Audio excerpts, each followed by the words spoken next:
Be, paano pala yan kung malaman ni Mama na may nangyari sa atin dalawa? Siyempre wala namang makakaalam kung wala magsasabi, di ba?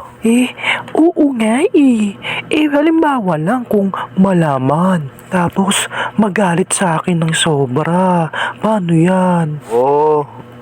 Di kapag nagagalit dahil sa ginawa natin dalawa, di sa susunod na lakad natin isama mo na siya sa lakad natin para di siya magalit.